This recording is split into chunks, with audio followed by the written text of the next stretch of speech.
A mother's desperate love, a child trapped in darkness, a predator hiding behind a white coat. In the small coastal town of Pine Haven, Oregon, 32-year-old Sarah Chen worked herself to exhaustion, paying for treatments that were slowly killing her 6-year-old daughter. What she didn't know was that Emma wasn't born blind at all. The little girl could see perfectly fine 2 years ago before a trusted doctor began poisoning her with experimental drugs, creating the very condition he claimed to treat. Insurance fraud masked as mercy, illegal drug trials disguised as cutting-edge care, and a mother too trusting, too tired, too desperate to see the truth. But they made one fatal miscalculation. They didn't account for the retired Navy SEAL who just moved into the cabin 8 miles outside town, seeking nothing but peace and isolation. They didn't consider his partner, a 95-pound German Shepherd trained to detect chemical compounds that didn't belong in human bodies. And they certainly didn't anticipate what would happen when that dog caught the scent of poison on a little girl's skin and decided she needed protecting. Sometimes evil hides in plain sight, wearing a friendly smile and a stethoscope. Sometimes it takes a warrior and his four-legged brother to expose what everyone else was too blind to see. Before we begin, tell us where you are watching from. And if you want to support the channel, please subscribe and hit the like button on this video. The Oregon coast in late November carried a particular kind of melancholy, where steel-gray waves battered black basalt cliffs with rhythmic violence, and fog rolled inland like something alive and searching. Pine Haven clung to a narrow strip of land between the Cascade foothills and the Pacific, a town of 3,000 souls who'd learned to live with the constant sound of surf and the smell of salt and pine mixing in cold air. The forests pressed close on 3 sides, dense and dark with Douglas fir and Sitka spruce, while the ocean guarded the 4th approach with rocky beaches where tourists rarely ventured once summer ended. It was the kind of place people came to disappear, to heal, or to hide. Sometimes all 3. 8 miles outside town, accessible only by a winding gravel road that turned to mud when it rained, stood an A-frame cabin that had been empty for 2 years before Jake Morrison signed the 6-month lease. The property sat on 12 acres of second-growth forest, with a stream running along the northern boundary and sight lines that allowed a cautious man to see anyone approaching long before they arrived. The cabin itself was simple, functional, built by someone who understood that real shelter didn't require luxury. 1,200 square feet, a wood stove for heat, well water, and solar panels the previous owner had installed. The nearest neighbor was 4 miles away. It was exactly what Jake needed. At 34, Jake Morrison stood 6 feet 2 inches tall and carried 205 pounds distributed with the efficient musculature of someone who'd spent 12 years doing violence on behalf of his country. His dark hair was cut military short, showing the first traces of gray at the temples. His face was weathered beyond his years, with lines around pale blue eyes that seemed to catalog everything they observed. Measuring distances, identifying threats, calculating angles of approach even in moments of supposed rest. He moved with an economy of motion that spoke of training so ingrained it had become unconscious, never wasting energy, never telegraphing intention. When he entered a room, he noted exits first, then windows, then the positions of everyone present. It wasn't paranoia. It was survival instinct that didn't know how to turn itself off. The German Shepherd that followed him everywhere was named Thor, though the dog answered to hand signals as often as verbal commands. 6 years old, 95 pounds of muscle and focused intelligence, Thor had been Jake's partner for 4 years of deployment in Syria and Afghanistan. The dog wasn't a pet. He was a weapon, a tool of war, a detection system more sophisticated than any machine the military had devised. Thor had been trained to identify explosives, narcotics, chemical agents, and human remains. He'd alerted to IEDs that saved dozens of lives. He'd tracked insurgents through urban ruins and mountain passes. And twice, he'd put himself between Jake and incoming fire, taking wounds that would have killed a softer animal.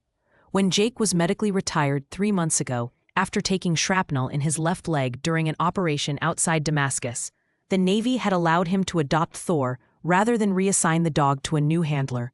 It wasn't charity. Thor had bitten the 2 handlers who'd tried to work with him after Jake's injury. The dog had made his choice clear. It settled into a routine in Pine Haven, or what passed for routine when your nervous system was still calibrated for combat. Jake woke before dawn, ran 5 miles on the trails behind the cabin despite the ache in his leg, spent an hour on physical therapy exercises the VA doctor had prescribed. 4 ranged ahead during the runs, doubling back periodically to confirm Jake's position, old patterns of patrol and security too deeply embedded to abandon. They ate breakfast in silence, Jake scanning news on his laptop while 4 lay by the door, watching the tree line. Mornings were spent on maintenance, repairing the cabin's roof, splitting firewood, reinforcing the shed where Jake kept his truck. Afternoons meant driving into town for supplies. Brief interactions with civilians that left Jake exhausted in ways firefights never had. The trip into Pinehaven took 20 minutes on the gravel road, another 5 through the outskirts where newer houses had been built. Built in the 70s and 80s, then onto Main Street where the original town remained largely unchanged since the 50s. There was a charm to it that Jake couldn't quite let himself appreciate, a Norman Rockwell quality that felt both genuine and fragile. The hardware store with its wooden sidewalk, the post office with the American flag snapping in the constant wind, the diner with its chrome trim and vinyl booths visible through large windows. People waved at strangers here. They struck up conversations in checkout lines. They asked how you were doing and seemed to actually want an answer. It made Jake's skin crawl with discomfort, not because it was hostile, but because it was the opposite. He didn't know how to exist in a place where threats didn't lurk in every shadow. He'd been coming to the Coastal Diner for lunch 3 times a week, always sitting in the corner booth with his back to the wall, always ordering the same thing. The waitress who usually served him was a small woman, maybe 5'4", with dark hair pulled back in a practical ponytail and eyes that carried the particular exhaustion of someone working multiple jobs. Her name tag read Sarah. She was efficient, polite, and notably never asked him the invasive personal questions that other locals seemed to favor. She refilled his coffee without being asked, brought his food without commentary, and left the check without trying to extend the interaction. Jake appreciated that more than she could know. He tipped 40% every time. 4 waited in the truck during these visits, as health codes required. But Jake could see the vehicle from his booth, and the dog could see him. It was enough. They'd learned to function with separation during deployments, though neither of them preferred it. The town was safe enough, Jake had assessed. Low crime rate. No gang activity. The kind of place where people left doors unlocked and worried more about storm damage than home invasions. It should have been relaxing. Instead, it felt like waiting for something to go wrong. Because in Jake's experience, peace was always temporary and violence was always patient. Sarah Chen had been surviving on 4 hours of sleep and willpower for so long that exhaustion had become her baseline state. At 32, she looked older, the kind of aging that comes from grinding worry rather than years. Her husband David had died 3 years ago in a logging accident up in the Cascades, crushed when a widowmaker fell wrong, leaving her with a mortgage, a 4-year-old daughter, and life insurance that barely covered the funeral. She'd moved them from their house into the small 2-bedroom apartment above Hendrick's hardware store, taken the waitressing job at Coastal Diner, and picked up night shifts cleaning offices in the medical complex. She slept from 2 to 6 in the morning, woke Emma, got her ready, dropped her at the special needs daycare that cost almost as much as the apartment, worked the breakfast and lunch shift at the diner, picked Emma up, brought her home, fed her dinner, put her to bed, then drove to the medical complex for 4 hours of mopping floors and emptying trash. Then home, then sleep, then repeat. Emma had been a normal child once, bright, energetic, constantly chattering about butterflies and songs and the colors of things. Then, 2 years ago, she'd started complaining that things looked fuzzy. Sarah had taken her to the Pinehaven Medical Clinic, the only healthcare facility within 40 miles, where Dr. Marcus Vance had examined her with grave concern. More tests, specialists' consultations that meant driving to Portland, 3 hours each way. Emma's vision deteriorating week by week until the morning she woke up and couldn't see light anymore, just darkness, complete and total. Dr. Vance had sat Sarah down in his office with its leather chairs and diplomas covering the walls and explained that Emma had a rare congenital condition, something genetic and degenerative. The technical terms washed over Sarah like a foreign language. What she understood was that her daughter was blind. That treatment was experimental and expensive, and that without it, Emma would suffer seizures and cognitive decline. A treatment cost $4,000 monthly. Insurance covered 60% after the deductible. Sarah paid the rest, somehow, by working herself into the ground. Emma was 6 now, small for her age, pale from spending most of her time indoors. She'd grown quiet over the 2 years, the bubbly chatter replaced by careful silence. She navigated their apartment by memory and touch, knowing how many steps from her bedroom to the bathroom, where the furniture sat, how to find her toys even though she couldn't see them anymore. Sarah's heart broke a little more each day, watching her daughter live in darkness. But Dr. Vance assured her the treatments were working, preventing the worst outcomes, giving Emma the best chance at a stable life. Sarah trusted him. Everyone in Pinehaven trusted Dr. Vance. He'd built the medical clinic 5 years ago with his own money, brought modern healthcare to a town that had relied on a single country doctor for decades. He sponsored Little League teams. He donated to the food bank. He remembered patients' names and asked about their families. If Sarah sometimes noticed that Emma seemed drowsy after treatments, or that she had gaps in her memory, or that she occasionally mentioned seeing shadows and colors in her dreams, she dismissed it as side effects. Medicine was complicated. Dr. Vance knew best. It was a Tuesday in late November when everything began to shift, though Sarah wouldn't understand the significance until much later. She was working the lunch rush at Coastal Diner, moving between tables with practiced efficiency, refilling coffee and delivering plates of meatloaf, and burgers. The quiet man who always sat in the corner booth had come in right at noon, like clockwork. He was hard to read, military maybe, with the kind of watchful eyes that seemed to see more than they should. He never caused trouble, always tipped generously, but there was something about him that made Sarah nervous in a way she couldn't articulate. Not threatening exactly, just intense, like coiled potential energy waiting for a reason to release. The special needs daycare had called during her shift. Emma was running a fever. Could Sarah pick her up early? Sarah's manager had grudgingly given her an hour, docking her pay for leaving before 3. She'd driven the 6 blocks to Little Stars daycare, found Emma sitting in the corner of the quiet room looking small and lost, and carried her daughter to the car. Emma felt hot against her chest, trembling slightly. Sarah made a decision. She'd take Emma to the diner with her for the last 2 hours of shift. Her manager wouldn't like it, but Emma could sit in the back booth with juice and crackers, and Sarah couldn't afford to lose any more hours this week. Jake had been watching the waitress all through lunch, not out of attraction, but because observation was hardwired into his operating system. And she'd pinged something in his awareness. She moved with the controlled exhaustion of someone running on fumes, dark circles under her eyes, a tightness around her mouth that spoke of chronic stress. More than that, she had the hypervigilance of someone dealing with sustained threat. The way she'd glance at the clock obsessively, how her hands trembled slightly when she thought no one was looking. He recognized it because he'd worn it himself. Different causes, same symptoms. When she returned 40 minutes later carrying a small child, Jake's attention sharpened. The girl was tiny, maybe 6 years old, with dark hair like her mother's and pale skin that suggested too much time indoors. What caught Jake's attention was how she moved. The mother guided her to a booth near the kitchen, and the child walked with hands outstretched, feeling for obstacles, blind. The realization settled in his chest with familiar weight. The mother settled her daughter with practiced care, speaking in low, reassuring tones, then returned to her tables with the smile she wore for customers. Jake finished his meal, left $40 on a $22 check, and headed for his truck. Thor was waiting in the cab, sitting upright in the passenger seat, ears forward. Jake slid behind the wheel and was reaching for the ignition when Thor's entire body language changed. The dog's ears swiveled toward the diner. His head lowered slightly.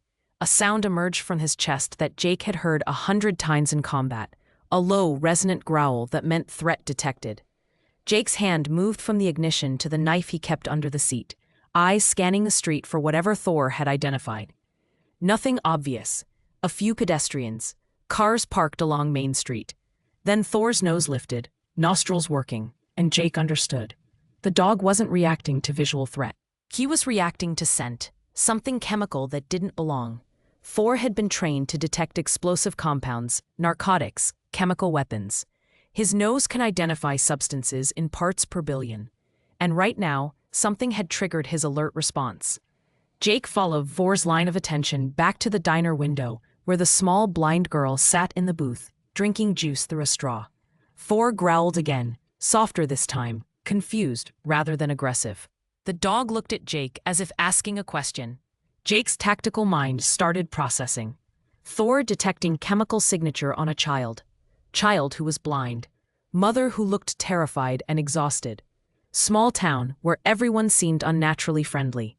Something was wrong here, but it wasn't Jake's problem. He'd come to Pinehaven to decompress, not to find new missions. He started the truck, pulled away from the curb, made it 3 blocks before stopping. Thor was still staring back toward the diner, body rigid. Jake's hands tightened on the steering wheel. Not his fight, not his town. He'd done his service. He'd earned the right to walk away. But the image of that little girl sitting alone in the booth wouldn't leave his mind, and Thor's growl echoed in his memory like a warning he couldn't ignore. In 12 years of operations, Jake had learned to trust his partner's instincts above his own. When Thor alerted, there was always a reason. Jake turned the truck around. Jake parked the truck 2 blocks from the diner and sat watching the entrance for 20 minutes, Thor rigid beside him.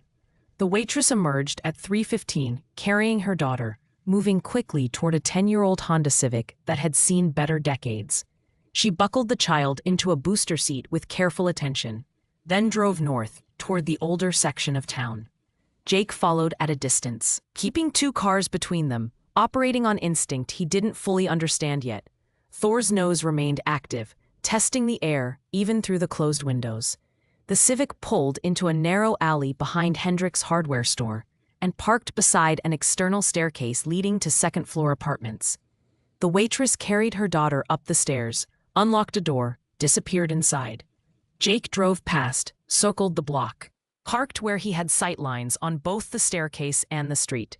He killed the engine and waited, because waiting was something he'd learned to do with infinite patience in places where impatience got you killed. Thor whined softly, a sound Jake had heard perhaps 5 times in 4 years. The dog's eyes were fixed on the second-floor window, where warm light glowed behind thin curtains. Jake pulled out his phone, opened the He browser, searched for Pinehaven Medical Clinic. The website was professionally designed, full of stock photos showing diverse smiling patients and doctors in white coats. A staff page showed Dr. Marcus Vance, founder and chief physician, with credentials from Johns Hopkins and previous positions at pharmaceutical companies. Too qualified for a town this small. That pinged Jake's awareness like a distant alarm. Doctors with credentials like that worked in research hospitals or private practices in major cities. They didn't set up clinics in isolated coastal towns unless they were running from something or towards something. An hour passed. The November sun dropped toward the horizon, turning the sky orange and purple. Lights came on in apartment windows up and down the street. Jake was considering leaving when Thor's posture changed again, ears flattening, a low growl building. Jake followed his partner's attention to a black Escalade rolling slowly down the street, windows tinted, moving with predatory deliberation. The vehicle stopped in front of the hardware store. 2 men emerged from the front seats. The first was mid-40s, built like someone who'd done manual labor, then discovered steroids. Wearing jeans and a leather jacket that didn't quite conceal the bulge of a holstered weapon, his face had the weathered meanness of a bully who'd been rewarded for cruelty enough times to make it his primary operating mode. The second was younger, late 20s, thinner, but with the same aggressive posture. They looked up at the second-floor windows, exchanged words Jake couldn't hear, then moved toward the external staircase. Jake's hand moved to the door handle. Thor shifted, ready.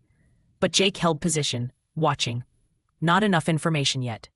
The 2 men climbed the stairs, knocked on the door Jake had seen the waitress enter. Long pause. Knocked again, harder. The door opened a crack, security chain visible. Jake couldn't hear the conversation, but he could read body language from 40 yards. The waitress was trying to close the door. The larger man had his boot wedged in the frame, preventing it. His gestures were aggressive, pointing at her, then at something behind her, then making a gesture that clearly meant money. The waitress shook her head. The man's voice rose loud enough that Jake caught fragments. Late again, and consequences, and Dr. Vance expects payment. The smaller man moved as if to force the door. The waitress tried to slam it shut. The chain snapped with a crack Jake heard clearly. Both men pushed inside. The door closed behind them. Jake was out of his truck and moving before conscious thought caught up, Thor flowing beside him like a shadow. His leg ached from the quick movement, but adrenaline overrode pain. He took the stairs 3 at a time, heard raised voices and a child crying inside the apartment. The door hung loose on broken hinges. Jake pushed it open and stepped into a small living room that smelled like vanilla candles and desperation. The 2 men stood in the center of the space. The waitress had positioned herself between them and her daughter, who sat on a worn couch clutching a stuffed rabbit. The larger man held what looked like a bill or invoice, waving it at the waitress. 4 weeks behind, Sarah. That's $4,000. Dr. Vance has been patient, but his patience has limits. I'll have it by Friday, Sarah said, voice shaking but holding. I picked up extra shifts. I just need until Friday. You said that last week. The man stepped closer. Maybe we need to encourage your cooperation. Maybe we take something as collateral until you pay. His eyes moved to the little girl on the couch. That was when Jake cleared his throat. Both men spun toward the doorway, where Jake stood with Thor at his side. The dog's lips were pulled back, exposing teeth, a sound coming from his chest that didn't sound like it came from anything domestically evolved. Apartments occupied, the larger man said, hand moving toward his jacket. Private conversation. Get lost. Jake didn't move. His voice came out flat, empty of inflection. Leave. The man's face darkened. You don't know who you're messing with, friend. This is between Dr. Vance's office and the lady here. Leave now, Jake repeated. Last chance. The smaller man pulled a folding knife from his pocket, flicked it open with practiced motion. You got a death wish, hero? Thor's growl deepened. Jake gave a hand signal so subtle it was barely visible, a slight movement of 2 fingers. The dog shifted position, flanking right, eyes locked on the man with the knife. Jake's own assessment took microseconds. 2 hostiles, one armed with blade, one probably carrying firearm under jacket. Civilian presence, 1 adult female, 1 child. Confined space, limited maneuver room. Non-lethal response preferred, but lethal force authorized if necessary to protect innocence. His body moved through the calculus without conscious direction, muscle memory from 1,000 training scenarios taking over. The man with the knife made his decision, lunging forward with the blade leading. Jake sidestepped, caught the man's wrist, used his momentum to drive him face first into the doorframe. Bone met wood with a crack. The knife clattered to the floor. The man staggered back, nose bleeding. The larger man reached for his jacket. Jake moved faster, closing distance, driving a precise strike into the man's solar plexus that folded him over, then a knee to the face that sent him sprawling. Thor was already moving on Jake's peripheral command, placing himself between both downed men and the civilians. Teeth bared, daring either one to move. The entire engagement had taken 4 seconds. Jake stood over them, breathing controlled, no wasted movement even in the aftermath.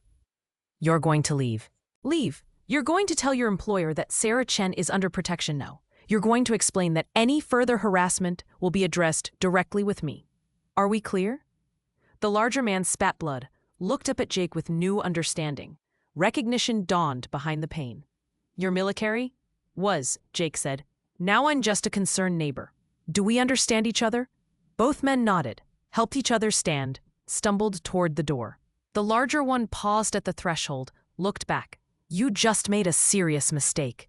Dr. Vance owns this town. Sheriff, mayor, half the council. You can't protect her. Watch me, Jake said. They left. Jake heard them descending the stairs, the Escalade engine starting, tires squealing away. He turned to find Sarah staring at him with wide eyes, her daughter still on the couch, silent tears running down her small face. Who are you? Sarah whispered. Someone who doesn't like bullies, Jake said. He moved to the door, examined the broken chain and damaged frame. This won't hold. Pack what you need. You and your daughter are coming with me. I can't just leave. I have work tomorrow and Emma has treatment on Wednesday, and I don't even know you. Jake met her eyes. Those men will be back with more. Your door is broken. Your daughter is terrified, and something is very wrong here that we need to figure out. He gestured to Thor, who had moved to sit beside Emma on the couch, the dog's aggressive posture melting into something gentle as the little girl reached out and found his fur. "My partner thinks your daughter needs help. I've learned to trust his judgment. Please, just for tonight. We'll figure out the rest tomorrow." Sarah looked at her daughter, at the broken door, at the man who just disabled two attackers like they were children. She nodded slowly. "Okay, just for tonight." The drive to Jake's cabin took 30 minutes through darkness broken only by the truck's headlights cutting through coastal fog. Sarah sat in the passenger seat, clutching a duffel bag containing 2 days of clothes, Emma's medications, and the stuffed rabbit her daughter refused to sleep without. Emma sat between them in the extended cab, one small hand resting on Thor's head where the dog had positioned himself as a living buffer. The child hadn't spoken since they left the apartment, but her breathing had steadied and the tears had stopped. Thor's presence seemed to calm her in ways her mother's reassurances couldn't. Jake drove in silence, checking mirrors habitually, watching for headlights following at consistent distance. The road climbed into forested hills, pavement giving way to gravel, civilization falling away behind them.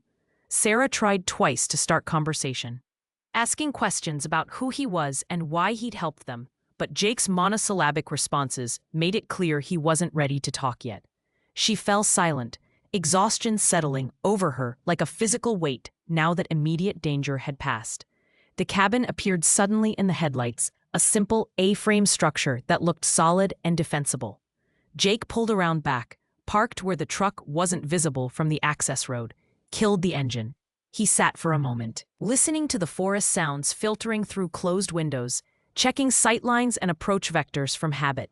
Then he turned to Sarah. "Inside. I'll explain everything once we're secure." The cabin's interior was exactly what Sarah expected from a man like Jake. Minimal furniture, nothing decorative, everything functional and positioned with purpose. A wood stove radiated heat from the corner. A small kitchen area occupied one wall. A ladder led to a sleeping loft. The main room held a table, 2 chairs, and a couch that looked military surplus. Windows had heavy curtains already drawn. A gun safe stood beside the door, biometric lock glowing faintly. Jake moved through the space, checking locks and window latches, while Thor conducted his own patrol, nose working, ensuring no threats had entered during their absence. Emma stood in the center of the room, arms wrapped around herself, lost without familiar reference points. Sarah guided her to the couch, settled her there with the rabbit. "I'll make coffee," Jake said. "We need to talk." 10 minutes later, they sat at the table while Emma dozed on the couch, under a blanket Thor had somehow dragged over from a storage chest. The dog lay on the floor beside her, awake and watchful.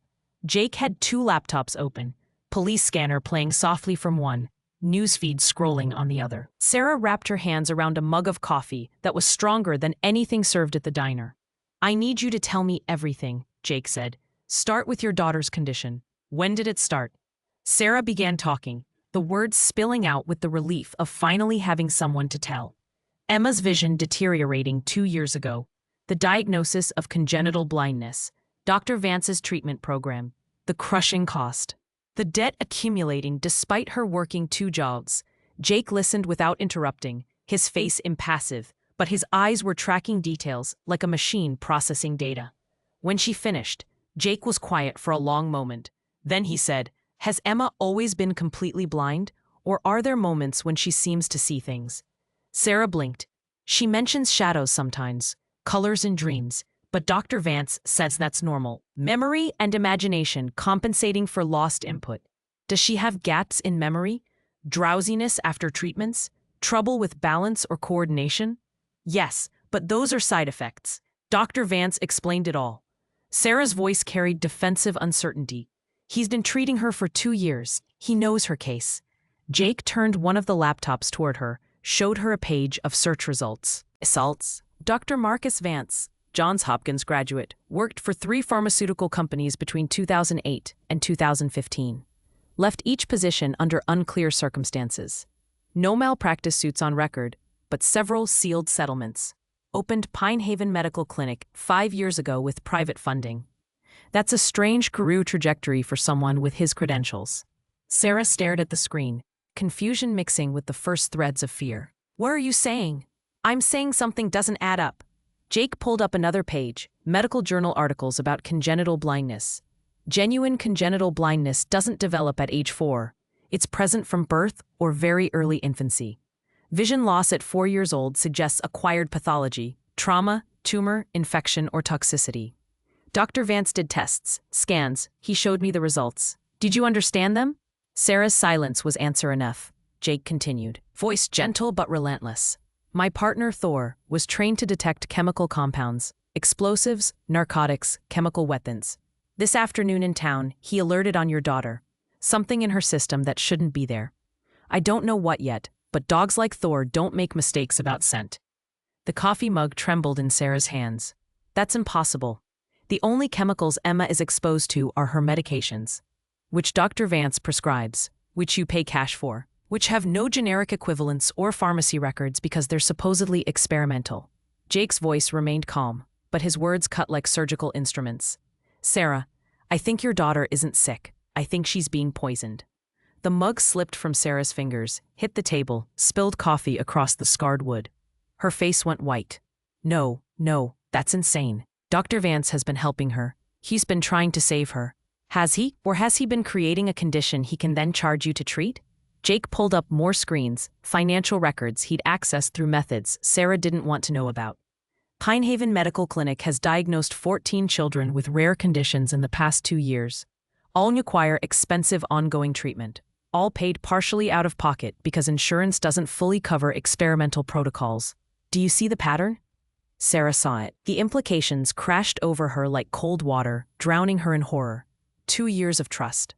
2 years of exhausting herself to pay for treatments. 2 years of watching her daughter suffer. And if this stranger was right, she'd been paying the man who was causing that suffering. We need proof, she whispered. We can't just accuse him without proof. Agreed.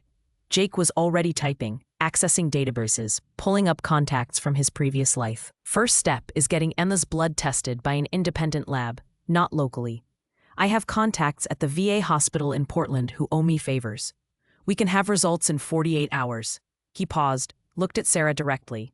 But if I'm right, if Emma has chemical compounds in her system, then Dr. Vance is committing medical fraud at minimum, possibly attempted murder. That means everyone around him is either complicit or compromised. Sheriff, clinic staff, probably local officials, which means going to local authorities is useless. Then what do? We gather evidence, we document everything. We get Emma's medical records, financial records, records of other patients if possible. We build a case so airtight that when we take it to federal authorities, they have no choice but to act. Jake's voice carried the calm certainty of someone who'd planned operations in hostile territory. And we keep you and Emma safe while we do it, because Vance will know by morning that you've run. He'll send more than 2 thugs next time. A noise from across the room made them both turn. Emma had sat up on the couch, eyes open but unfocused, staring in their general direction. Thor was on his feet instantly, positioning himself beside her. The little girl's voice was small, confused. Mommy, where are we? I heard you talking about Dr. Vance. Do I have treatment tomorrow? Sarah moved to her daughter, gathered her close. No, baby, no treatment tomorrow. But I always have treatment on Wednesdays. Dr. Vance says I need it or I'll get sicker. Jake watched the child, watched how she turned her head toward sounds with precision that seemed too accurate for someone with congenital blindness. He'd seen blind people navigate. They developed compensatory skills, but there were tells, uncertainties. This child moved like someone who'd learned to mimic blindness rather than genuinely experiencing it. Like someone drugged into sensory deprivation, who'd adapted to an artificially imposed condition. Meanwhile, across town in an office with leather furniture and diplomas documenting a brilliant career built on lies, Dr. Marcus Vance received a phone call from Ray Bosco, his head of security. The news was not good. The Chen woman had fled with her daughter. Worse, she'd been extracted by someone with military training who'd disabled 2 grown men in seconds. Bosco's voice carried the tight anger of a professional embarrassed by amateur opposition. Vance listened in silence, staring at the window where his reflection floated against darkness. After Bosco finished his report, Vance spoke with the careful control of someone accustomed to setbacks. Find out who he is, full background, military service records, known associates, current residence. I want to know everything by morning. He paused. And call Sheriff Carver. Tell him we need to have a conversation about unauthorized interference in medical matters. Vance ended the call, turned to his computer, pulled up Emma Chen's file. 2 years of carefully documented treatments. 2 years of insurance. Billing for a condition he'd created using a compound called BLK-47, a failed sedative his previous employer had abandoned after trial subjects developed temporary blindness. Temporary being the key word. But if administered continuously, the blindness persisted as long as dosing continued. Stop the treatment, vision returned within 72 hours. It was elegant in its cruelty. Create a problem, charge to solve it, profit continuously. 14 children currently in the program, gross revenue approaching $3 million annually. One mother fleeing with her daughter wasn't a crisis. It was a complication requiring correction. Vance had dealt with complications before. He picked up his phone again, scrolled to another contact, made a second call. This one to Tommy Larch, the younger thug who'd accompanied Bosco that evening. I need you to visit Little Star's daycare tonight. The director keeps files in her office. Make sure Sarah Chen's file disappears. Don't leave evidence. He paused. And Tommy, make it clear to anyone who asks that Sarah Chen was unstable, behind on payments, possibly neglectful. Plant that narrative. Tommy's acknowledgement was eager, violent. Vance ended the call and returned to staring at his reflection. This town belonged to him. He built the clinic, purchased the sheriff, cultivated the mayor. He provided jobs, sponsored community events, presented himself as a benefactor. One retired soldier wasn't going to dismantle what he'd constructed, but first he needed to know who he was dealing with. Vance opened a secure messaging application, typed a query to a contact who specialized in acquiring information that wasn't publicly available. Within minutes, a response arrived with an attached file. Vance opened it, began reading. And his expression shifted from confidence to something approaching concern. Jacob Morrison, Navy SEAL, 12 years active service, multiple deployments, commendations for Valor, medical retirement 3 months prior. Current residence, cabin 8 miles outside Pine Haven.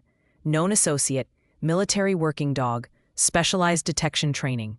Psychological profile indicated high competence, strong moral code, and a particular hatred of authority figures who abused power. Vance closed the file, mind calculating probabilities and responses.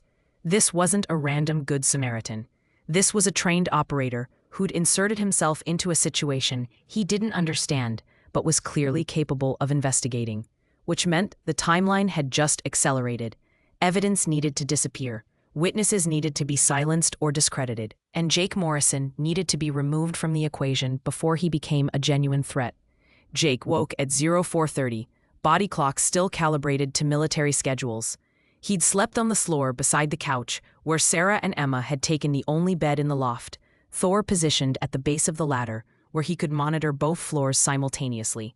The dog was already awake, watching Jake with eyes that reflected the dim glow of the wood stove. No alerts during the night meant no visitors. That would change soon. He moved through the cabin silently, checking security measures he'd installed over the past 3 months. Motion sensors along the access road. Trail cameras covering approach vectors, tripwires connected to bells that would wake the dead, old-school technology that didn't rely on internet connectivity or power grids. The readouts showed no activations overnight. They had time, but not much. By 0600, Jake had coffee brewing and was reviewing files on his laptop when Sarah descended the ladder, moving carefully to avoid waking Emma.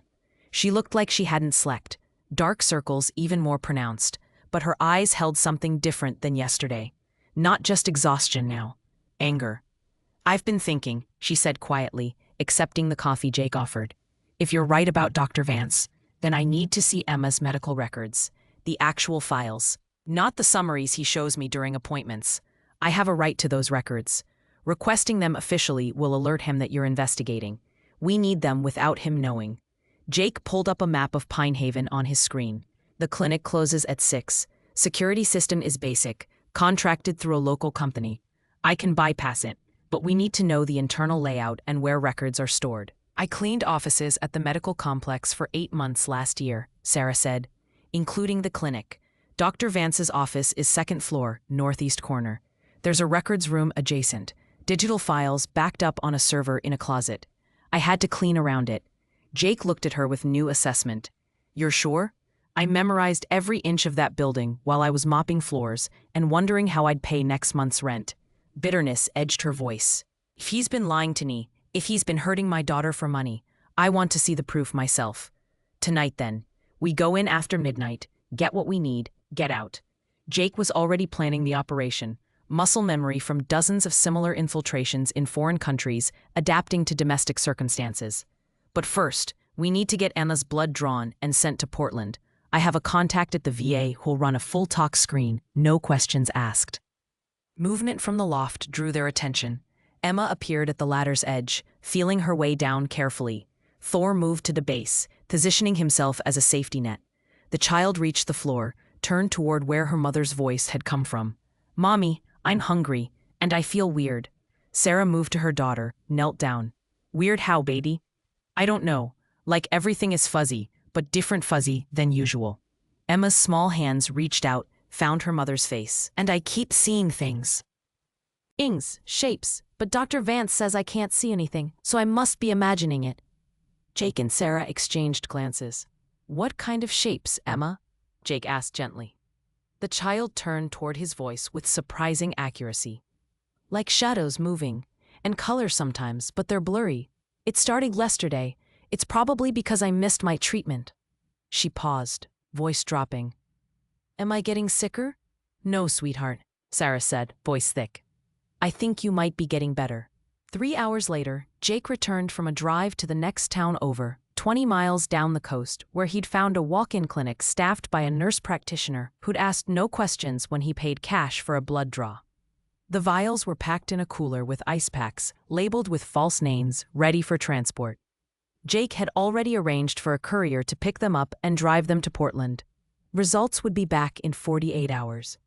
While he'd been gone, Sarah had been making calls, her manager at Coastal Diner, explaining she had a family emergency and needed the rest of the week off. Little Star's daycare, informing them Emma wouldn't be coming in.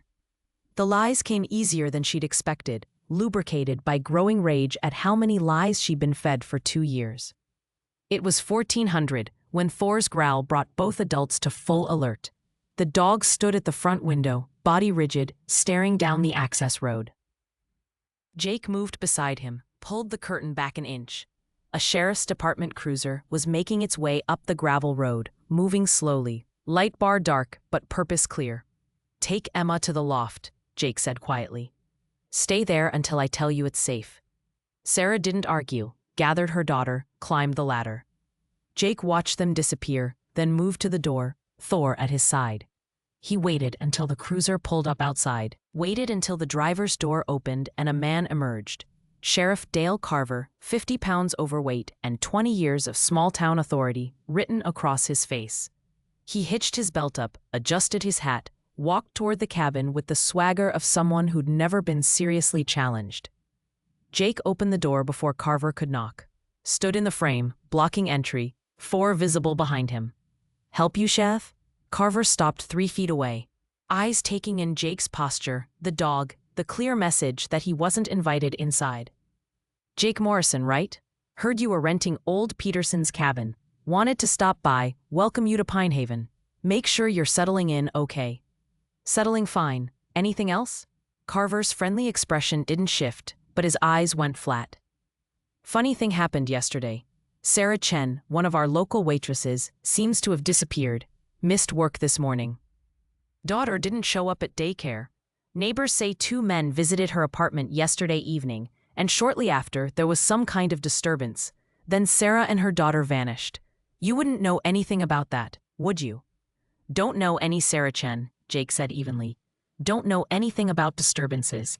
I keep to myself. See, that's interesting, because those 2 men who visited Sarah's apartment, they described someone matching your description. Said this person assaulted them, made threats, interfered with legitimate business. Carver's hand moved to rest on his service weapon, casual but deliberate. That's a serious accusation, Mr. Morrison.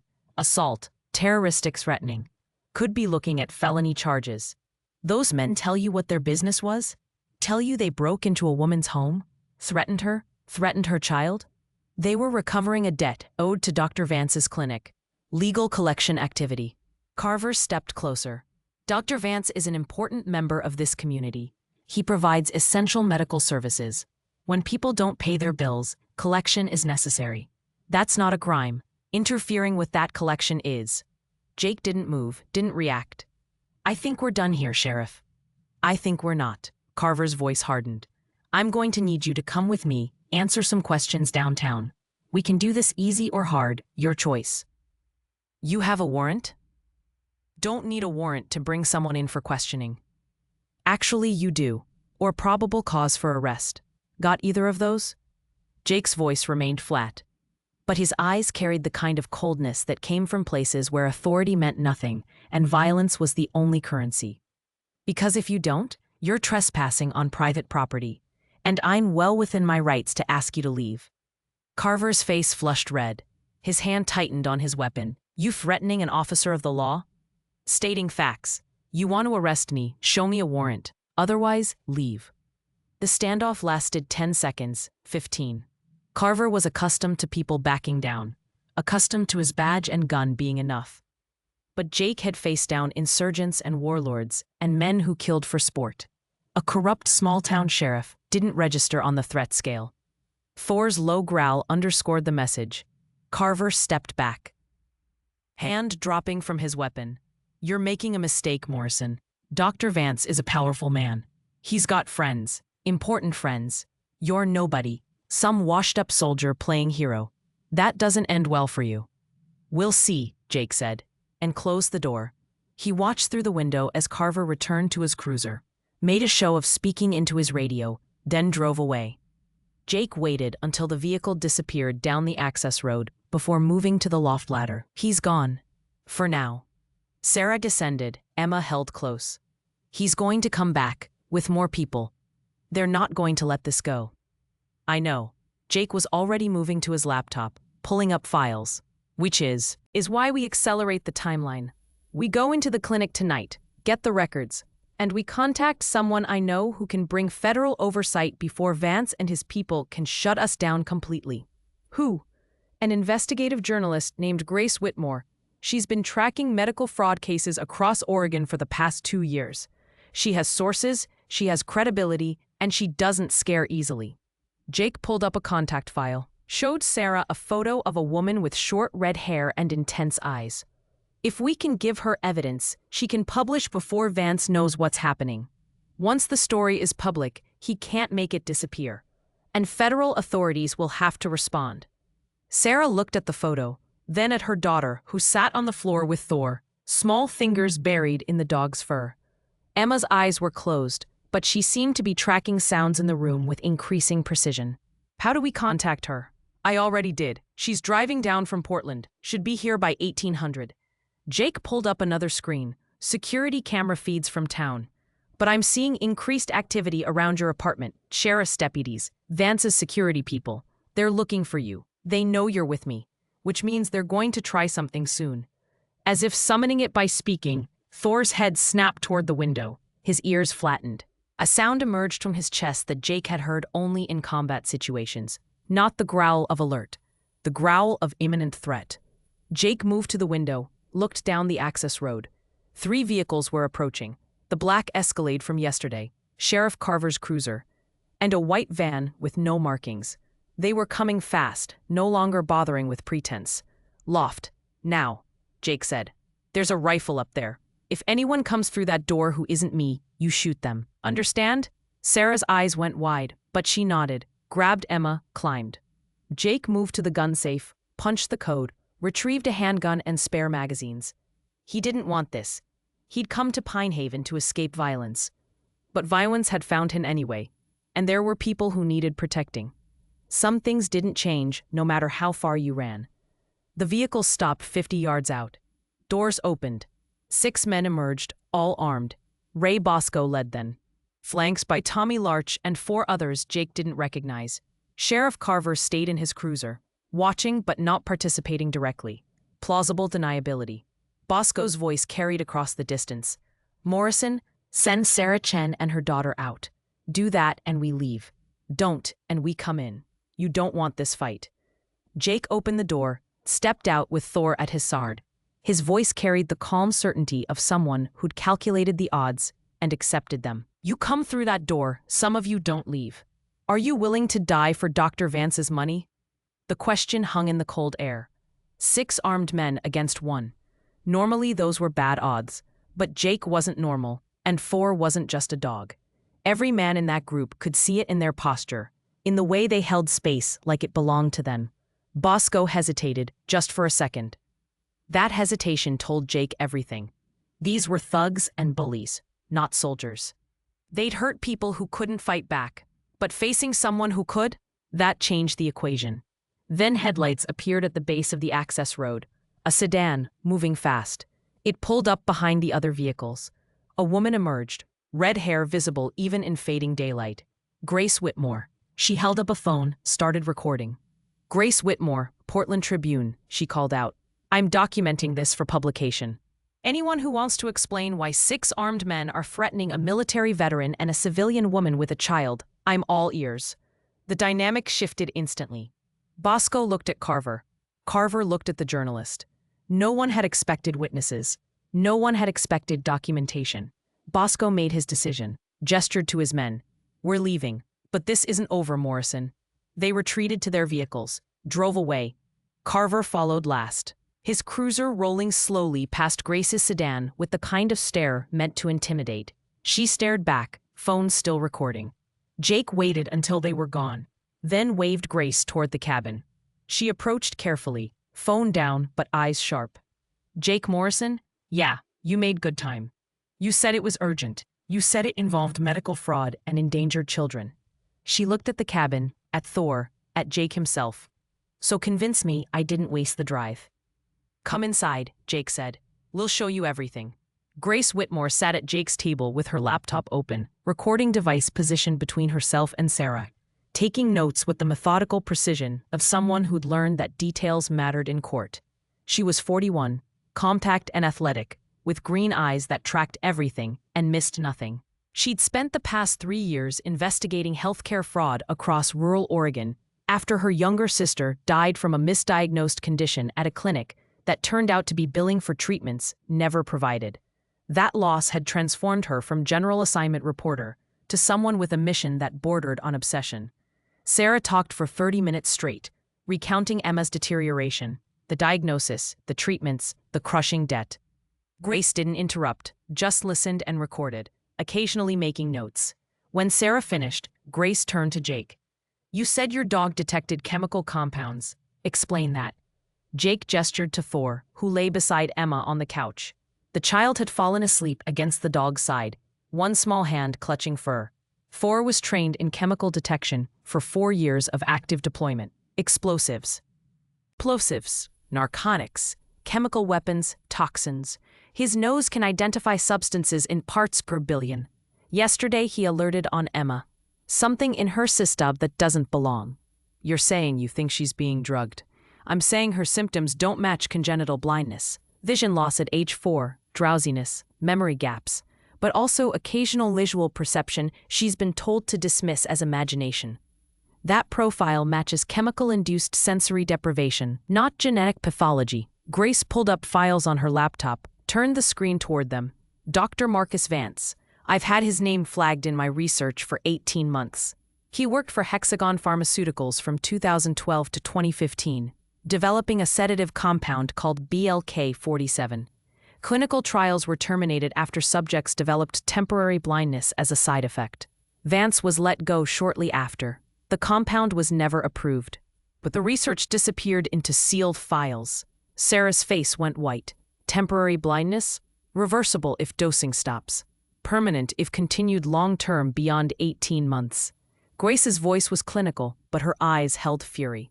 "If Vance has been using BLK-47 on children, creating artificial conditions he can then charge to treat, we're looking at medical fraud, insurance fraud, child endangerment, and potentially murder if any patients have died." 2 patients died in the past year, Jake said quietly. "I found the obituaries. Both elderly, both diagnosed with rare neurological conditions, both receiving treatment at Pine Haven Medical Clinic. Deaths ruled natural causes by the county coroner, who reports to Sheriff Carver, who's clearly on Vance's payroll. Grace was typing rapidly. This is bigger than I thought. This isn't just fraud. This is organized criminal enterprise using a medical facility as cover. We need proof, Sarah said. Medical records, financial documents, something concrete. Which is why you're going into the clinic tonight, Jake said. Sarah knows the layout. I can bypass security. We get in, copy everything we can find, get out. You take that evidence and publish before Vance can stop it.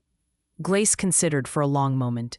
If I publish without absolute proof, Vance can sue for libel and shut down the story. But if we have his records, Emma's blood work showing chemical compounds, and testimony from Sarah, that's enough to bring in federal investigators. She paused.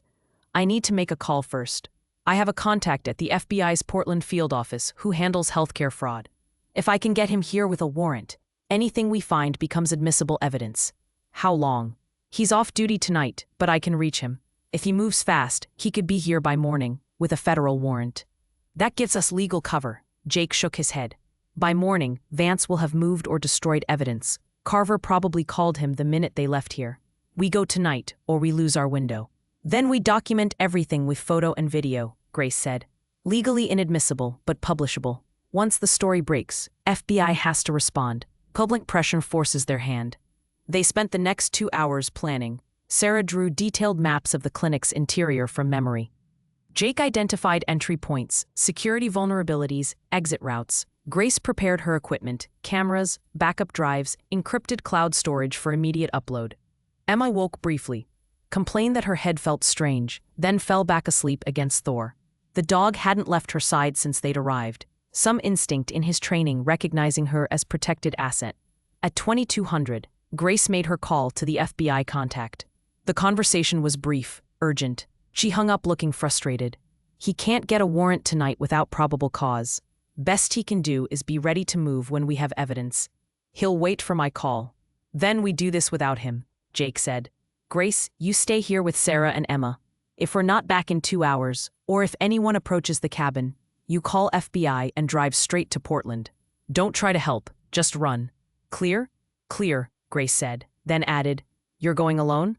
Not alone. Jake looked at Thor. With me. The dog rose immediately, moved to Jake's side.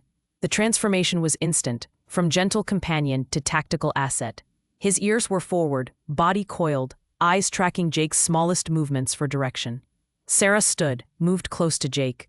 Please, if my daughter has been poisoned for 2 years because I was too stupid to see it, if I've been paying the man who hurt her, I need to know. I need those records. You'll have them, Jake said, I promise. At 2330, Jake's truck rolled quietly down the gravel road with headlights off, navigating by memory and ambient moonlight filtering through broken clouds. Thor sat in the passenger seat, alert and focused. They reached pavement, turned toward Pinehaven, past the first houses dark and silent. The town rolled up early on weeknights, most residents in bed by 10. Main Street was empty except for a single sheriff's cruiser parked outside the department office. Jake drove past without slowing, continued 2 blocks to the medical complex. Pinehaven Medical Clinic occupied a modern 2-story building that looked out of place among the town's older architecture. Too new, too expensive, funded by money that didn't come from treating logging injuries and seasonal flu. The parking lot was empty. Exterior lights casting pools of illumination. Jake parked a block away in shadows, killed the engine, sat watching for 5 minutes. No movement, no security patrols, just a building full of secrets waiting to be exposed. He exited the truck, 4 flowing out behind him. They moved through darkness like smoke, staying off sidewalks, using landscaping and parked cars for cover. Jake's leg ached from old wounds, but adrenaline overrode discomfort. This was familiar territory. Infiltration and extraction, skills honed across a dozen countries that had never included his own. The irony wasn't lost on him. The clinic's rear entrance had a card reader and deadbolt. Jake pulled a small electronic device from his jacket, attached it to the reader, waited while it cycled through codes. 30 seconds later, the lock clicked open. They entered a dark hallway that smelled of antiseptic and fear. Thor's nose immediately went to work, cataloging scents, identifying chemical signatures. Jake pulled out his phone, activated the camera, started recording as they moved. Sarah's map had been accurate. They navigated through the first floor, past examination rooms and a small pharmacy, found the stairs leading up.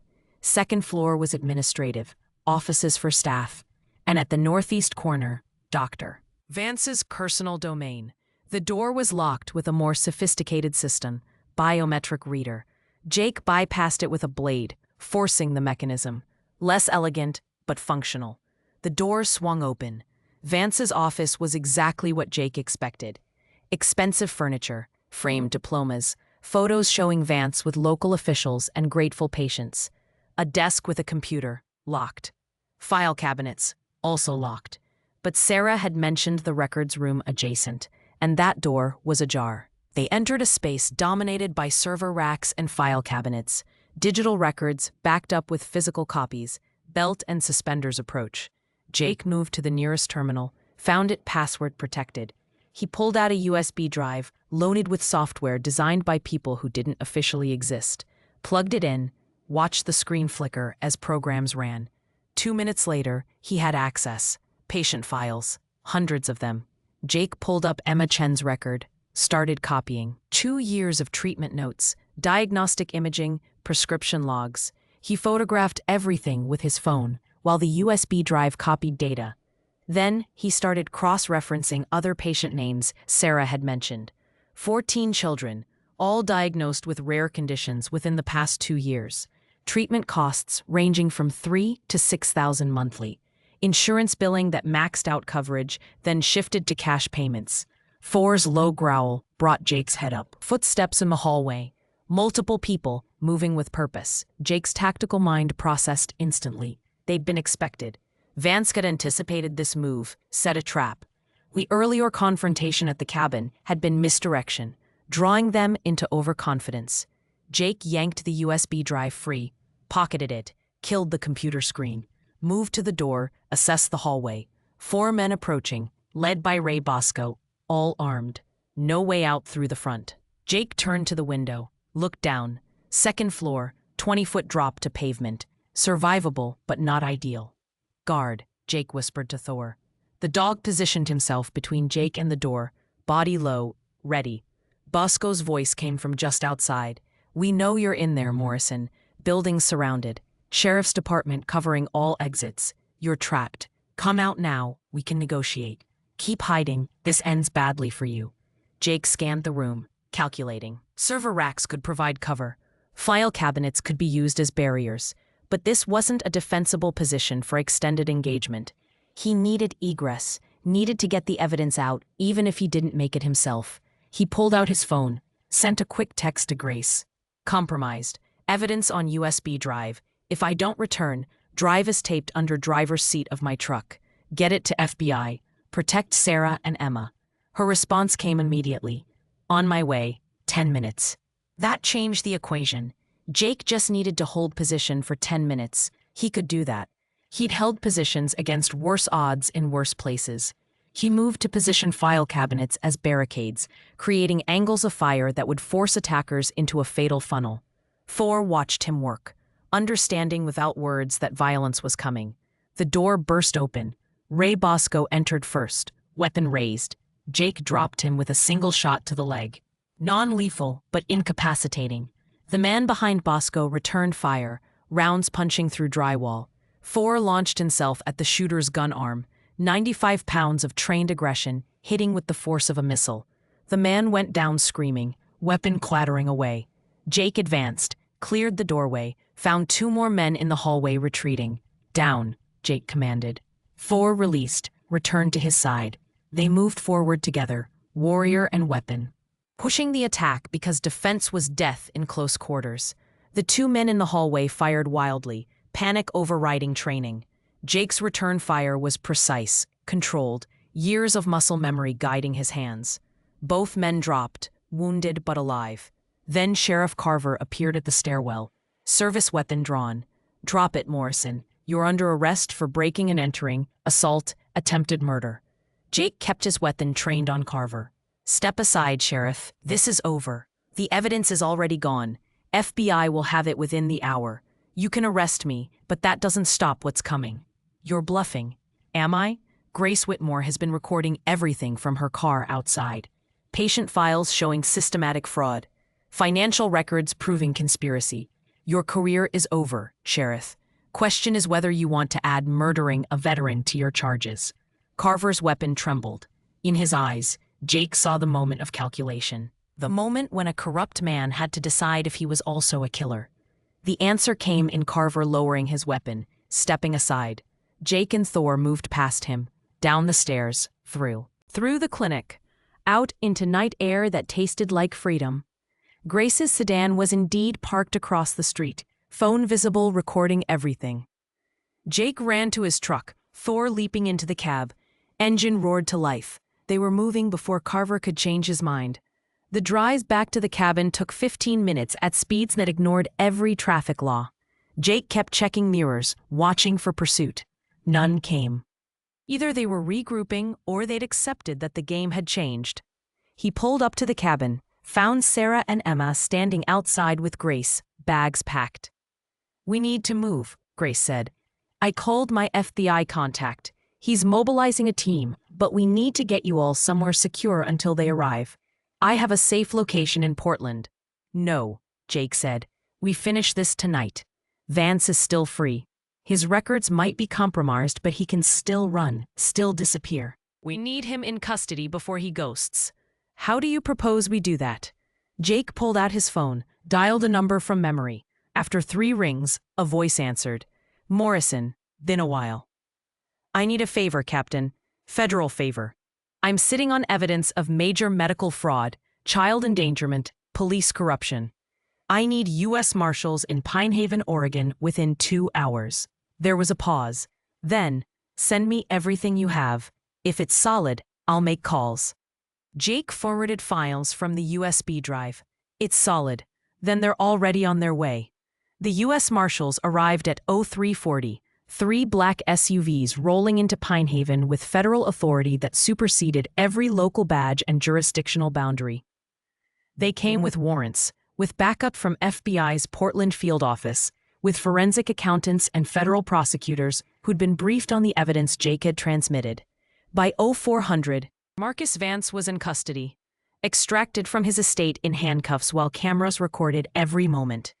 Sheriff Dale Carver surrendered his badge and weapon without resistance, along with 2 of his deputies. Ray Bosco and his security team were arrested at the clinic, where they'd been trying to delete server files, unaware that Jake had already copied everything that mattered. Jake watched the arrests from Grace's sedan parked on Main Street, Sarah and Emma beside him. Thor in the back seat maintaining vigilant presence. Federal agents moved through the clinic like a surgical team, boxing evidence, photographing everything, building a case that would be prosecuted in federal court where local corruption had no reach. Dawn was breaking over the Pacific, painting the sky in shades of orange and pink that seemed incongruous with the darkness being exposed in this small town. Grace was on her phone coordinating with her editor, preparing the story that would break in the Portland Tribune's morning edition.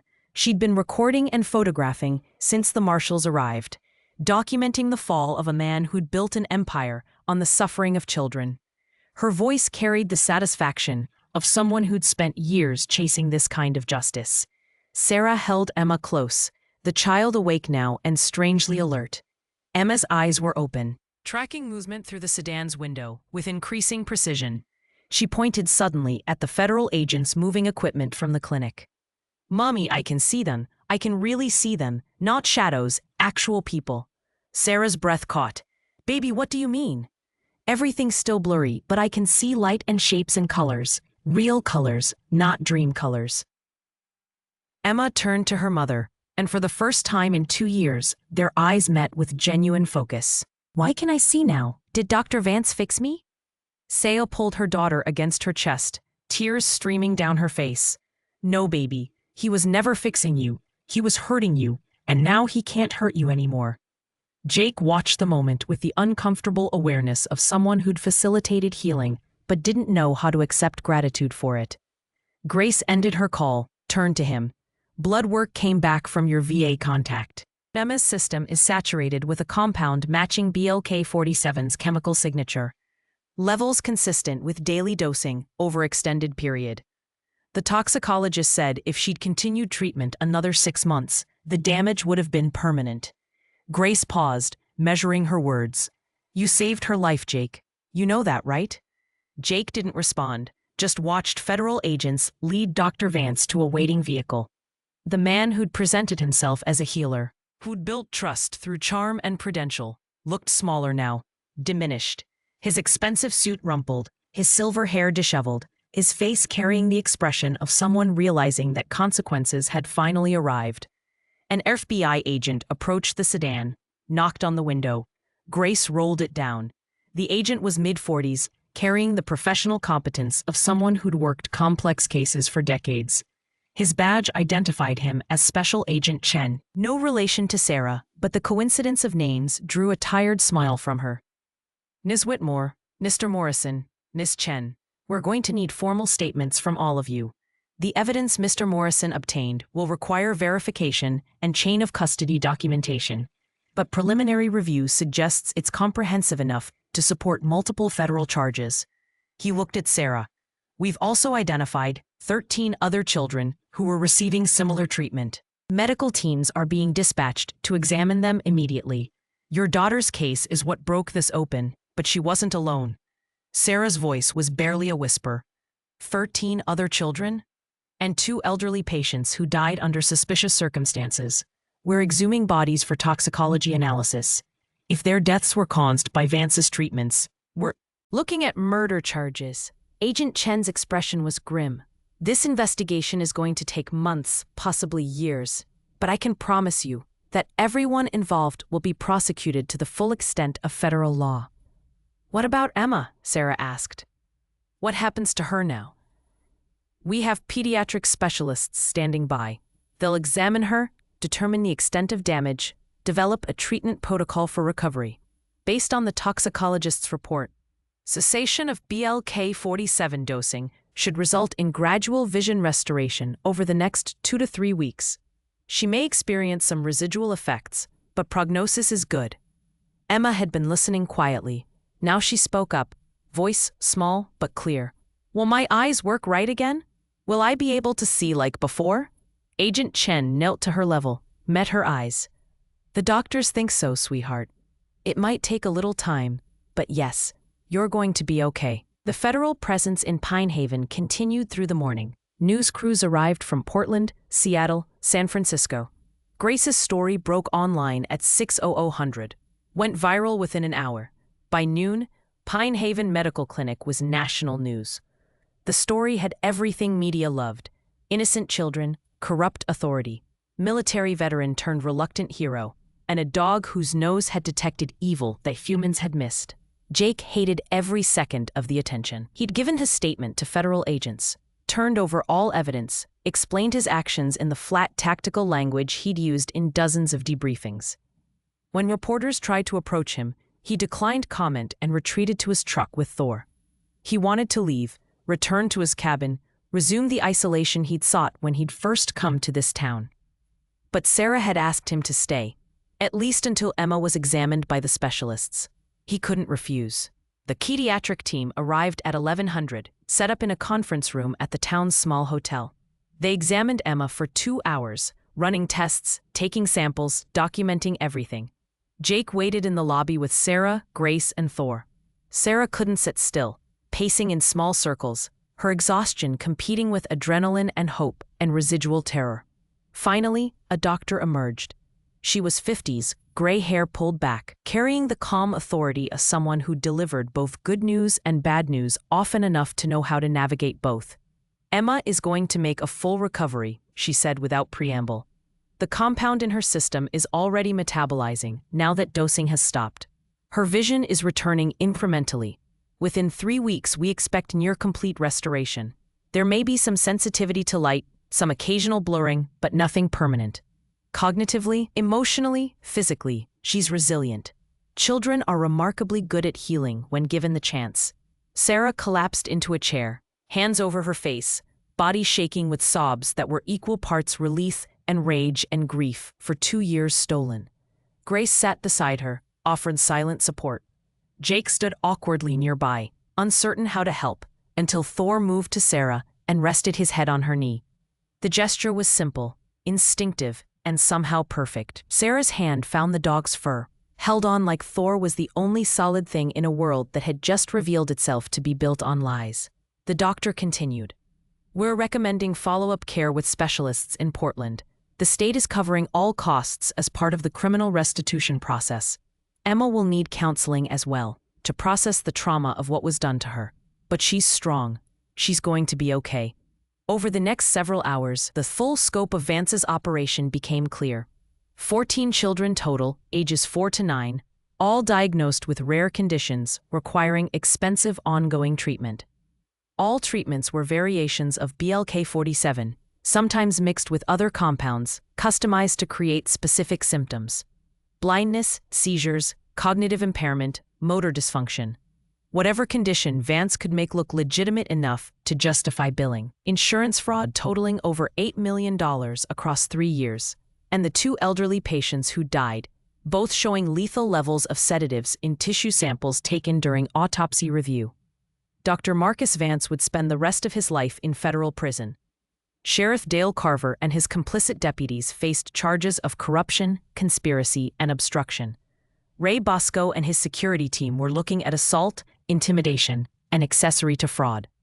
The entire corrupt network that had enabled Vance's operation was being dismantled piece by piece. By evening, Pine Haven was transformed. Federal agents occupied the clinic. Media trucks lined Main Street.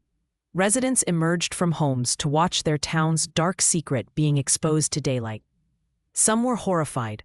Others claimed they'd always suspected something was wrong, but hadn't known what to do. A few defended Vance, unable to accept that the man who'd treated their arthritis and sponsored their children's sports teams had been systematically poisoning kids for profit. Cognitive dissonance was a powerful drug. Jake finally extracted himself from the chaos at 1900, drove back to his cabin with Thor. The place felt different now, no longer a refuge but a waypoint. He'd come here seeking isolation and peace, but he'd found purpose instead. Not the purpose he'd lost when he left the Navy, but something adjacent, something equally necessary. Santa called at 2000. Emma wants to thank you. Can we come by tomorrow? You don't need to thank me, Jake said. Yes, we do. You gave me my daughter back. You gave her her life back. Sarah's voice carried weight beyond gratitude. I don't know how to repay that. You don't repay it. You just live, you heal, you let Emma be a kid again. Jake paused. That's enough. They arrived the next morning, Emma holding her mother's hand, but walking with more confidence than Jake had seen before. Her eyes were clearer, tracking faces and objects with increasing accuracy. She approached Thor first, knelt beside him, let the dog sniff her face. Then she looked up at Jake. Thank you for saving me. Mommy says you're a hero. Jake shook his head. I'm not a hero. I just did what needed doing. That's what heroes do, Emma said with the absolute certainty of a 6-year-old. She pulled something from her pocket, a drawing she'd made with crayons. It showed a man and a dog standing beside a little girl under a bright sun. I drew this for you, so you remember me. Jake took the drawing, looked at it for a long moment. Something in his chest, locked down tight sinceria, loosened slightly. I'll remember.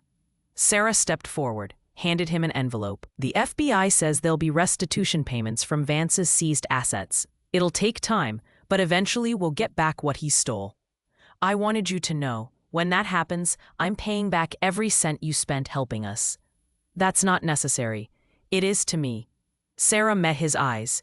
You gave me something I can never fully repay, but I can at least cover expenses. And Jake, if you ever need anything at all, you call me. Understand? He nodded, not trusting his voice. They left shortly after, Emma waving from the car window as they drove away.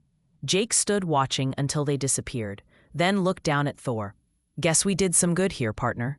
Thor's tail moved once, agreement or acknowledgement. The dog padded inside, lay down by the wood stove. Jake followed, set Emma's drawing on the table, stared at it for a while. Then he opened his laptop, checked email. There was a message from his former commanding officer, brief and direct. Heard about Pine Haven. Good work. If you ever want back in the game, different capacity, I know people who could use someone with your skills. Think about it. Jake read it twice, closed the laptop without responding. He wasn't ready to answer that question yet. But for the first time in 3 months, the future felt like something other than empty isolation. Maybe purpose didn't have to mean deployment overseas. Maybe it could mean standing between predators and prey in places where darkness had learned to wear respectable masks. Maybe that was enough. 3 months after federal agents dismantled Dr. Marcus Vance's operation, Pinehaven had begun the slow process of healing. The clinic remained closed, its interior stripped of equipment and records, a crime scene transformed into empty rooms that echoed with absence.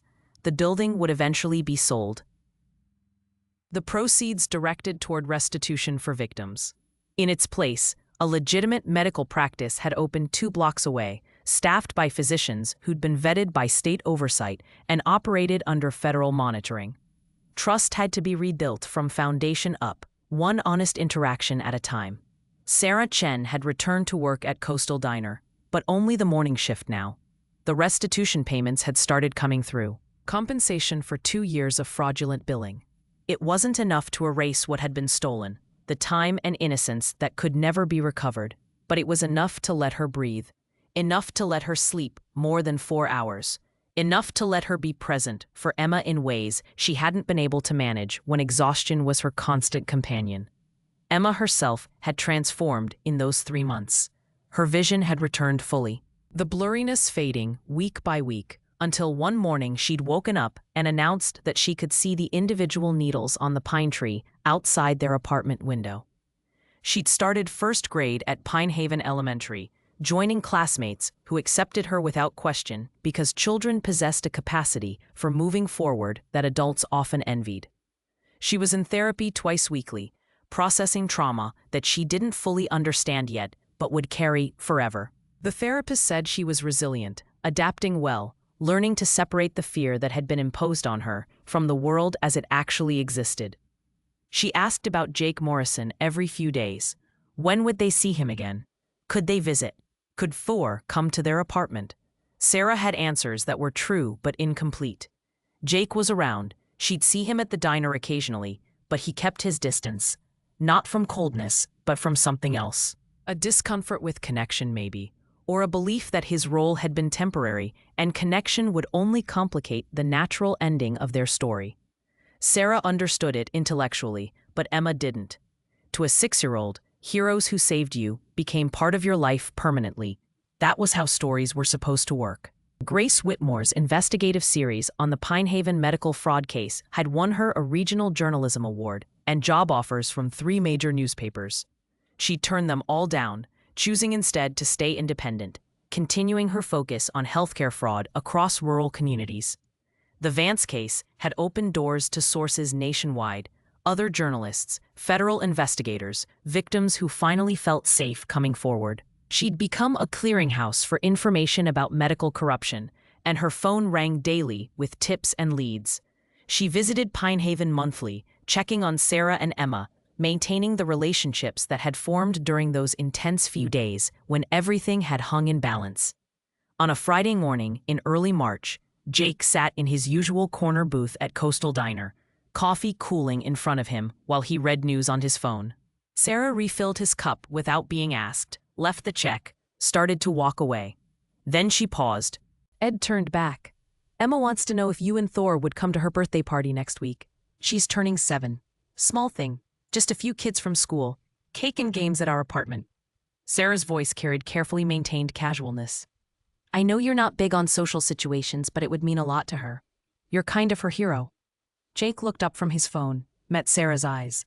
The exhaustion that had defined her face 3 months ago had eased, replaced by something that approached peace. She looked younger now, lighter, like a weight had been lifted that she hadn't realized she'd been carrying. I'm not good at birthday parties, Jake said. You don't have to be good at them. You just have to show up. Sarah smiled slightly. Thor can have cake too, Emma insists. Jake considered. That part of him that preferred isolation, warring with the part that had learned in Pinehaven that isolation wasn't the same as peace. Finally, he nodded. What time? Saturday, 2 o'clock. And Jake, thank you for everything. She walked away before he could deflect the gratitude. Jake returned to his coffee, to his phone, to the news cycle that never stopped churning. But Emma's drawing was still on his cabin wall, held up with magnets on the refrigerator, where he saw it every morning. A reminder that sometimes the most important battles weren't fought overseas with rifles and tactical gear, but in small towns where evil wore friendly masks and hid behind credentials. The following Saturday, Jake and Thor made the drive into Pine Haven, parked outside the hardware store, climbed the external stairs that had been repaired since the night Vance's men had broken Sarah's door. Children's laughter filtered through the apartment door, high and unself-conscious. Jake knocked, heard footsteps. Then Emma's face appeared in the crack, eyes going wide with genuine delight. "You came! Mom, Jake came! And Thor!" The door swung open fully. Emma launched herself at Thor, wrapping small arms around the dog's neck. Thor accepted the embrace with the patience of a creature who understood that some humans needed physical contact to feel safe. Jake stepped inside, found the apartment transformed with balloons and streamers, a dozen children running in organized chaos, while Sarah supervised from the kitchen. She caught his eye, mouthed, "Thank you," returned to cutting cake. Jake found a corner to occupy, Thor at his side, watching the controlled chaos with the bemused tolerance of someone observing an alien culture. One of the children, braver than the others, approached. "Are you a real soldier?" the boy asked, maybe 8 years old, missing a front tooth. "Was," Jake said. "Did you fight bad guys?" "Sometimes." "Emma says you saved her from a bad doctor. Is that true?" Jake looked across the room to where Emma sat opening presents, surrounded by friends, laughing at something one of them had said. Alive and whole, and able to see the world in all its color and complexity. "I helped, but she saved herself by being brave." The boy considered this, nodded seriously, wandered back to the other children. The party continued around Jake, a celebration of survival and resilience, and the simple fact of reaching 7 years old. When it came time for cake, Emma insisted Jake sit next to her, insisted Thor get his own plate, insisted everyone sing loud enough that neighbors probably heard. After the other children left, and Sarah was cleaning up, Emma approached Jake with something hidden behind her back. She pulled it out, revealed a photo frame containing the drawing she'd given him months ago, now professionally matted and framed. "Mom helped me make it nice," Emma said, "so it won't get ruined. Because you're part of our family now, and family keeps pictures of each other." Jake took the frame, looked at the crayon figures, the bright sun, the simple declaration that darkness could be defeated and light could return. "Thank you, Emma. I'll keep it safe." "Promise?" "Promise." Emma hugged him then, quick and fierce, and Jake found himself returning it with unexpected gentleness. When she pulled back, she looked up at him with eyes that had been blind but now saw everything. "Are you going to stay in Pine Haven, or are you leaving?" The question cut to the heart of what Jake had been avoiding for 3 months. His lease on the cabin was month to month. He could leave any time, move somewhere else, resume the search for peace through isolation.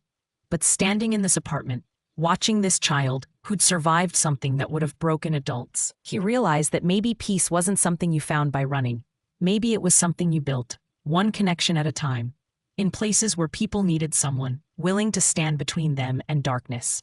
"I'm staying," Jake said, surprising himself with the certainty in his voice. "For a while at least." Emma's smile was bright enough to power cities. "Good, because we need you here." That evening, Jake drove back to his cabin with Thor, Emma's frame drawing on the passenger seat. The sun was setting over the Pacific, painting the sky in shades of orange and purple. He thought about the message from his former commanding officer, still unanswered in his inbox. He thought about Grace's work, exposing corruption in communities across Oregon.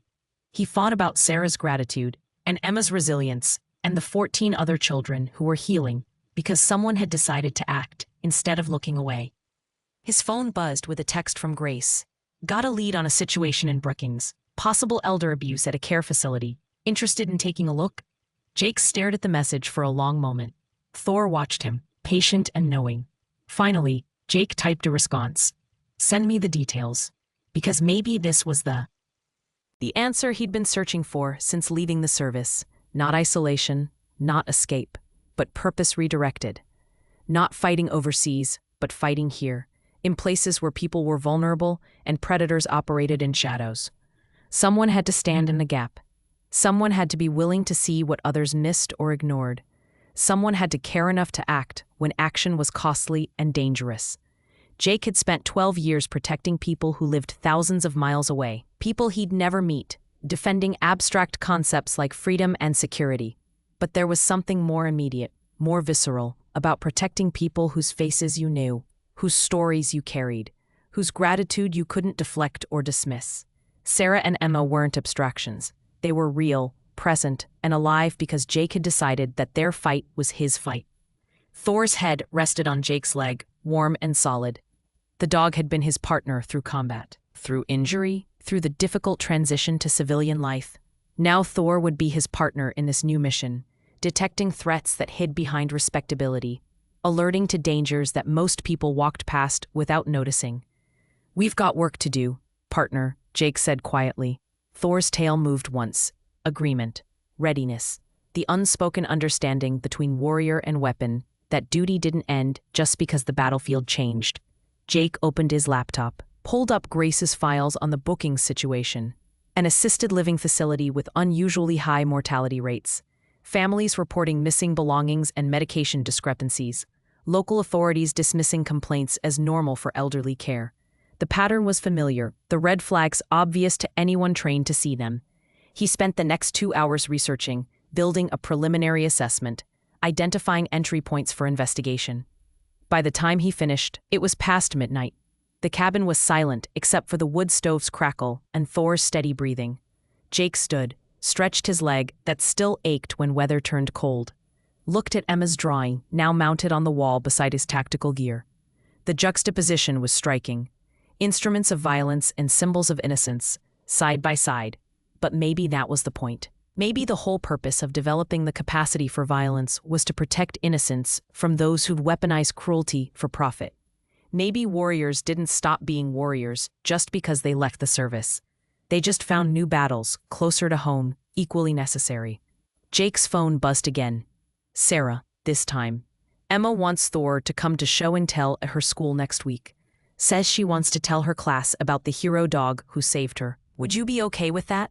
Jake typed back, "We'll be there." Because that's what heroes did, according to Emma. They showed up. They stood between innocent people and those who'd harm them.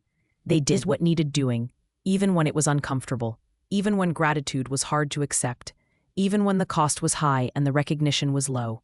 Sometimes all it took was one person willing to stand. One person who'd look at injustice and decide that their comfort mattered less than someone else's safety. One person and a dog who could smell poison that everyone else mistook for medicine. Jake Morrison had come to Pine Haven seeking peace through isolation. Instead, he'd found purpose through connection. He'd discovered that the most important battles weren't always fought in distant countries against foreign enemies, but in small towns against domestic predators who hid behind professional courtesy and institutional trust. And if Grace's lead in Brookings turned out to be legitimate, if there were more vulnerable people who needed someone willing to investigate, to expose, to act, then Jake would be there. Not because he was a hero. Heroes existed in stories, uncomplicated and noble. Jake was just a man who'd been given skills through hard training and harder experience, who'd found that those skills were needed in places he'd never expected. That was enough. That had to be enough. Thor shifted position, pressed closer to Jake's leg. Outside, the Oregon forest whispered with wind and rain. Inside, warmth radiated from the stove. Emma's drawing smiled from the wall, and the future stretched out with purpose instead of empty isolation. Sometimes the greatest acts of courage weren't dramatic or violent. Sometimes they were simple decisions to stay instead of run, to connect instead of isolate, to see injustice and refuse to look away. Sometimes they were just a man and his dog, choosing to be present for people who needed them, one battle at a time. Jake saved Emma's drawing to his phone, sent it to the secure cloud, where important things were backed up. Then he returned to Grace's files on Brookings, making notes, planning his approach, because somewhere out there, someone was waiting for a hero. And when duty called, Jake Morrison and Thor would answer. If this story touched your heart, please subscribe to our channel. Tell us in the comments, what would you have done in Jake's position? Would you have walked away, or would you have fought? Share this story with someone who needs to be reminded that courage still exists, that justice is still possible, that ordinary people can make extraordinary differences. Hit the like button if you believe that one person willing to stand can change everything. And remember, wherever you are, whatever battles you're facing, you're not alone. Somewhere out there, someone is willing to stand with you. Because when duty calls, heroes answer. And sometimes the most unlikely heroes are the ones who make the biggest difference. God bless you all, and until the next story, stay strong, stay vigilant, and never stop fighting for what's right.